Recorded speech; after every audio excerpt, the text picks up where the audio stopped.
Hey guys, welcome back to my channel, or welcome to my channel if you're new here. My name's Richie West, and today I want to talk about a topic that I think a lot of us gay men have gone through or experienced at one time or another. And I do want to start off by saying where I've been, just kind of explaining to you guys where I've been and what's been going on in my corner of the world and all of that jazz. So it's so good to be with you guys today in this video, and let's get right into it. Today I want to talk about something that I've been working through the last few months, and even longer than that, and I want to shed some light on the topic. I don't think I'm the only guy that has experienced twink expiration, and I think there are some men that are still trying to work through that later on in life, and I want to kind of shed some of my own thoughts and opinions on that topic in this video.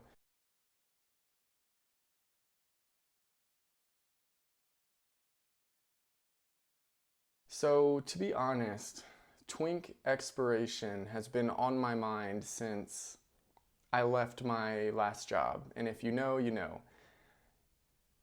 During that time in my life, from 19 to 25, I was a bottom. I was a twink, and some of you might say, "Oh, you're still a twink," and that's okay. I'm trying to step into my next phase in life, my next chapter, if you will. But for so long, I felt like that was who I am. I'm a bottom. I'm supposed to be submissive. I'm supposed to be on the receiving end of things. Like, I'm not a giver. When in reality, I am a giver. I am a dominant person. I like to be the conductor of my own train. And to be honest, I was never in love with playing the bottom part. It just kind of worked, and I was told that that's what I was going to do. I was hired to do that job, and I just kind of went with it until it started to feel so misaligned with what I really wanted out of my life. So because the majority of my experiences with guys were done in front of a camera and for a paycheck, I never really put my heart into those experiences, and you can only do that for so long until your mind and your body start to clash and you start to have internal struggles within yourself, like in regards to self-confidence and anxiety and just your overall self-image. So it's important to recognize those signals and act upon them, because if you don't, then you can sort of get lost in the sauce and possibly even have an identity crisis like I did. Now, one day on a shoot a couple years ago, I was told that I would be the top, and my heart dropped when he said that, because I had never done that before, especially on camera. I didn't really know what to do. I didn't know what I was going to be able to do, and I just started to feel a sense of fear and worry. And it's interesting because that all went away as soon as the camera started rolling. It was like I wasn't even acting at that point. I was just doing the natural thing, and I was just kind of going with the flow. And I really didn't even want the scene to end. It was so relaxed and streamlined. There was no stopping, there was no glitches or anything like that. And it just felt right.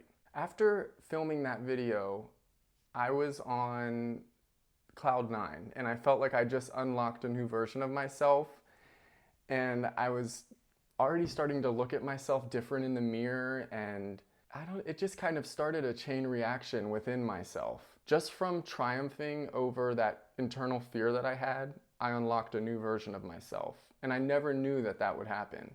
The thing is, I'm not a naturally submissive person. I don't like to be told what to do. I like to take charge of situations around me, and I like to march to the beat of my own drum. So when I was topping for the first time, I felt aligned with those traits, those inner traits that I possess as a man.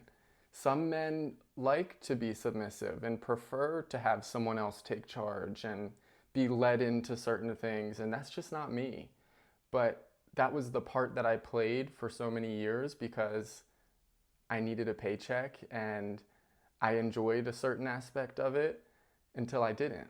Whenever I tried to date guys outside of the industry and in my normal life, I was never really interested in the, intimate aspect of things. And I think that's because I didn't know what I wanted. I didn't know what I was looking for. I was just sort of craving that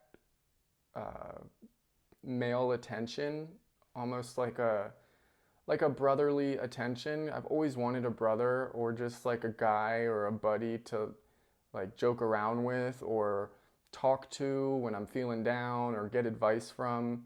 And I've just never been able to have that. So after my first experience, my first shoot where I was a top, I began to lose interest in playing the bottom part. It became harder and harder for me until I got to the point towards the end that I was just disassociating. And if you guys don't know what that is, it's basically imagining yourself out of your body, somewhere else, doing something else because of a distaste or a disgust that you feel or a discomfort that you feel that your body is going through. It's almost like your mind's way of protecting you. And that became normal for me. I felt so misaligned with what my mind was trying to tell me. And I was acting so hard to the point where it was just becoming almost like torture at that point. And I was finding any little thing with my partners that I was filming with that I wasn't into, and I couldn't get my mind off of it. And that never happened before. But it seemed like these studios and these companies were only hiring me to play the bottom when inside I know I'm a top and I know that's what I wanted. So I had this disconnect where I didn't understand why I wasn't being hired to be a top.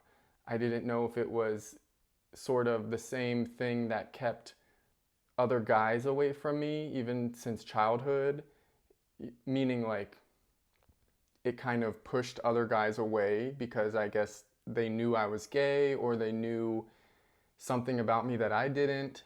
And in my mind, I started to feel like unworthy as a man and not respected as a man and kind of infantilized and just overall not respected as a man. And I could not take that anymore. So I decided to take matters into my own hands.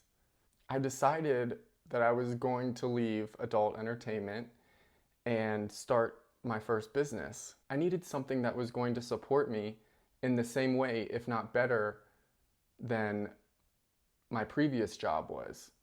So I decided to use these lessons that I learned about myself, being self-motivated, kind of stubborn, kind of headstrong, and a little bit controlling from time to time. And I decided to mix those things together and create West Novelties, which has honestly been a blessing in my life. And I have so many exciting additions and surprises coming for the fall season and moving forward. But that was the reason I started West Novelties. It's because I wanted to have control of something. I was ready for that next chapter in my life. I had played the part as the submissive bottom for so long that it was getting old. And once I left the industry, which was already facing a huge fear that I had, because I didn't know if my candle business was going to be successful or if people would care or if you guys respected me outside of, the adult entertainment. But I proved myself wrong, and I learned so much by facing that fear and just kind of following that inner voice that I feel like my inner mind, my heart, you could say, was trying to tell me, like, you're better than this. You gotta push yourself. You gotta get out of your comfort zone. Once I started doing that, I just started to discover so much about myself, like a domino effect of wisdom and realizations. And after I left adult entertainment and started West Novelties, I kind of got sent into an identity crisis. A lot was happening in my life. I lost one of my closest friends. I had just gotten in my first real relationship with like someone who I thought was my dream guy. Uh, my dad got remarried, which was weird and surreal, but I wanted to still be a good son, a good friend, a good person, while trying to balance and juggle all these things that I was dealing with behind closed doors. And it got to a point where I finally like bubbled up and boiled over the pot. That's part of what led me here into the town that I'm living in now, somewhere I never thought I would move, in the middle of nowhere. And living here has given me so much peace, but I'm at the point now where I'm ready to get back out into the world, possibly a new area, a new state, a new city. And I'm just so grateful because I've had to go through so much to get to this point where I know that I don't have to worry. I don't have to live in fear. I don't have to fall into the places that people place me into. Part of the reason I was sent into an identity crisis is because I was still holding on to my old image while trying to step into my new one. I was still afraid of letting that old me go because the element of the unknown scared me. I didn't know what was going to happen, if it was going to all fail, if I would have to find a roommate or move in with a family member. None of that was ever an option for me. So I wanted to make sure that I could mitigate any possibility of failure before it happened. But in all reality, you can't do that in life. You can't. Things are going to happen out of your control. It's up to you on how you receive those things and how you act moving forward. What do you do with that information? What do you do with that disappointment? Do you use it as fuel, or do you allow it to hold you back like an anchor? So, like I said, I had to let a lot of old friendships go because of the ways that they treated me, and it just didn't align with who I was as a man anymore. And I had to learn how to flirt again, learn how to date again. It was almost like a second coming out. But nobody will respect you if you don't respect yourself, and if you don't kind of wear that respect on your outside skin. So much of my life as a gay man has been documented online. And I want to continue to show the world that being gay is multidimensional. You're not one or the other. You're not this or that. Like, there's so many different characteristics that we have as gay men. And I think it's important to not diminish something for another thing. Now, in July of 2025, I am still gay and very much attracted to men. But I do want to reference a video that I made a couple years ago where I came out as straight, and it wasn't much of a coming out video. It was just a video of me basically explaining my struggles and some of the things that led me to believe that I was gay, and trying to almost use those things to turn myself back, because I was so unhappy with gay dating and I didn't understand why I wasn't attracted to guys as much as I once was. And it was because I was going through this transformation where I was morphing into a top, which I've always been a top. And I say that because even when I met my first gay guy, if you will, he's actually straight, married now with kids. still lives in my hometown. He was very submissive, and it was just like we didn't even have to think about it. Like I just kind of took charge, and he would come over to my house at night after everyone was asleep, and we would just hang out and watch movies, and he had just gotten done off work. So it was this very brotherly love kind of thing, and there was never expectations for any intimacy or anything like that. It was just like two bros hanging out. If something happens, it does, whatever. But we didn't have to like wonder who's doing this or who's doing that. It was very natural. And that stopped once I got on my own and decided to join the industry out of desperation. And I kind of assumed that position because it's what I was getting paid for. But yes, I do want to apologize if that video that I made a few years back misled anybody. I still get comments under that video, some hurtful, some very harsh comments. And I understand why it causes that reaction out of people. But like I said, I'm just documenting my life. So some things I've said in the past are just not true years later. And that's part of documenting and sharing this wisdom that I'm learning along the way. I also felt like coming out as straight, knowing that my entire family was already watching my videos online, I thought that would make them love me more and start talking to me and caring about me again, but it didn't. So don't ever think that portraying yourself as someone you think others will respect will in return give you that respect. It won't. It won't, unfortunately. But it will also attract a lot of negativity your way, because if you're not living authentically, there's an equal reaction for every action. Okay? Try to remember that. I hope I said that right. Yeah, I will say I feel much more confident than I once did. Even when I was in the industry, flying around to different studios every month, meeting different guys and mingling and this and that and the other, I feel much more powerful and confident than I did at that period of time because I know who I am and I know what I have to offer.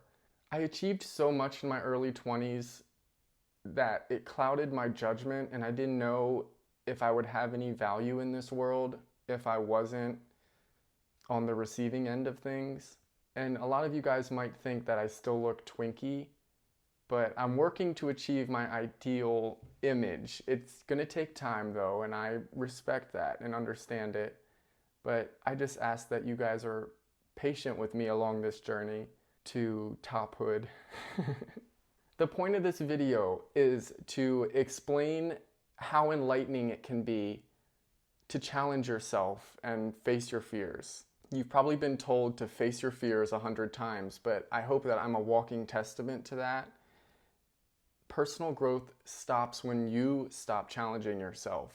So staying in your comfort zone is not okay. Okay? It's not okay. It might be okay for a brief amount of time, but the longer that you stay in that comfort zone, the harder it is to pull yourself out of it. That's one of the lessons I've learned living here the last 2 years of my life. Don't be afraid to shed your old skin and step into a new one, because the wisdom you gain throughout that experience is magical. So I want to thank you guys so much for watching this video. Please feel free to share any of your thoughts on this topic down below in the comment section, the topic of Twink Expiration. And I will see you guys again very soon. I'm getting back to my regular uploads, so count on another video very soon. Thanks again, guys. Love you all. See you in the next one. Bye.